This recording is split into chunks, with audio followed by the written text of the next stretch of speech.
Every great ancient capital we know was built around a king. Teotihuacan wasn't.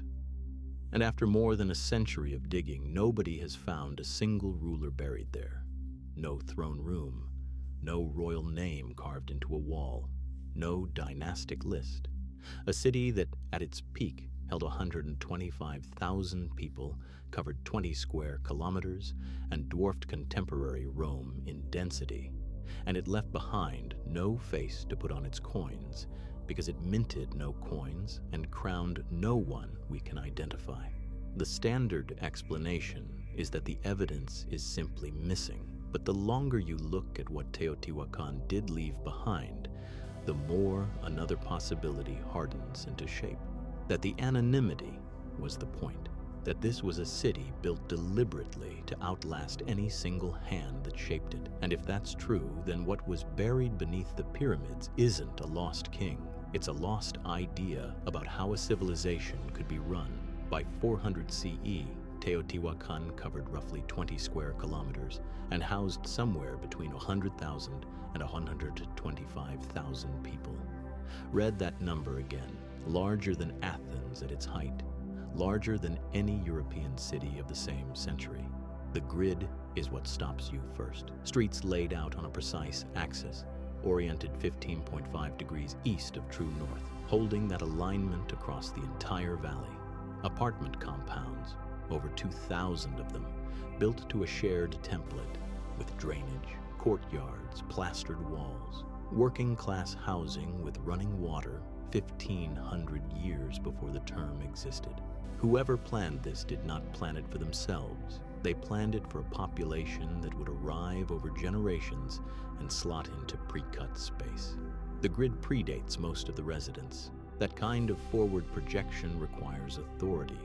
Enormous, sustained, centralized authority.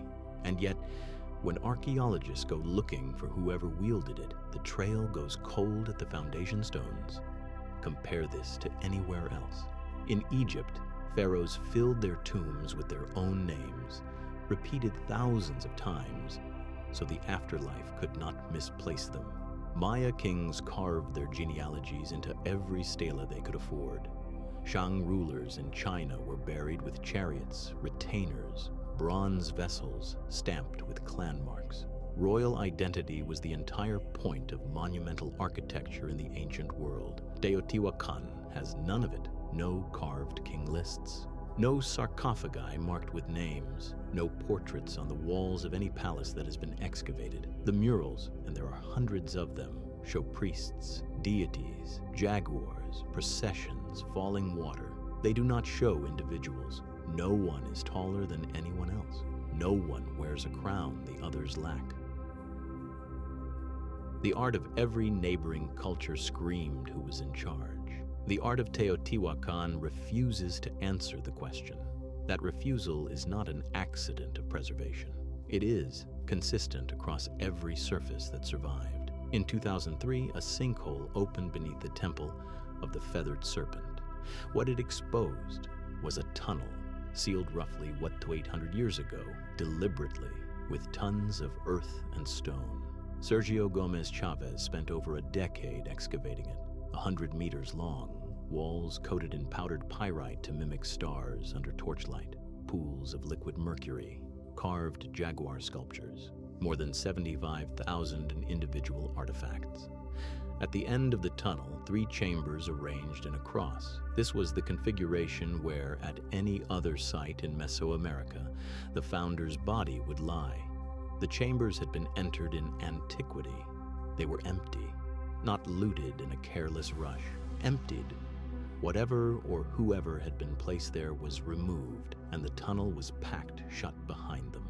The most promising royal tomb ever found at Teotihuacan contained no ruler.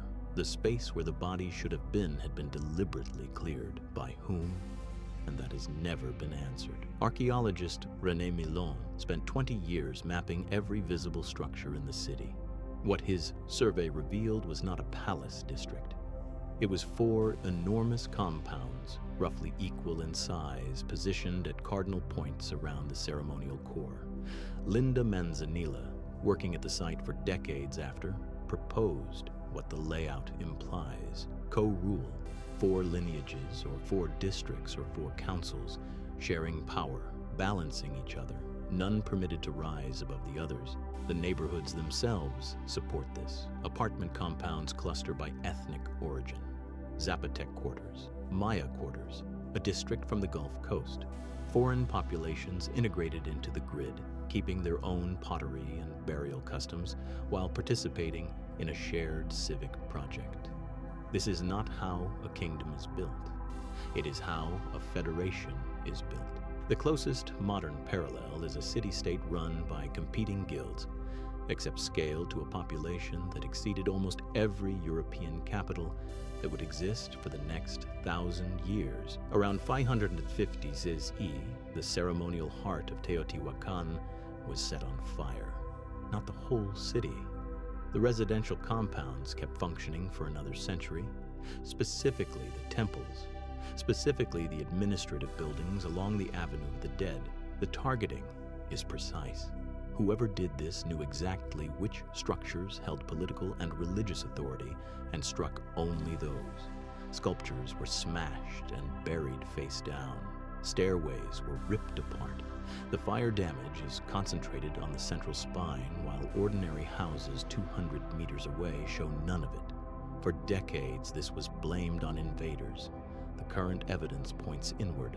The destruction was internal, a population or a faction within it dismantling its own institutions. Why a city would burn its own center is the question nobody has resolved. A revolt against priestly elites, a drought-driven loss of faith, a deliberate closing of an era. What is clear is that the people who lit the fires knew what they were erasing and made sure nothing identifiable would survive it. By the time the Aztecs arrived at the ruins, 800 years later, the city had been empty so long that they assumed gods had built it. They named the Avenue of the Dead. They named the Pyramid of the Sun. They invented a mythology to fill the silence. But the silence had been engineered. No ruler portraits were ever carved. No dynastic record was ever kept. The one tomb that might have held a founder was emptied. The temples that might have named priests were burned. At every layer where an individual identity could have been preserved, something or someone removed it. Read that sequence again. It is too consistent to be coincidence. The civilizations that came after, the Toltecs, the Mexica, the Spanish, all built their authority on named lineages and divine kings. Teotihuacan offered a different model and left no champion to defend it. So the model died with the city, and the question of what it actually was died with it too. If Teotihuacan was governed without kings, by councils, by lineages, by some arrangement we don't yet have a word for, then the standard story of how civilizations grow is incomplete. The warrior king was not inevitable.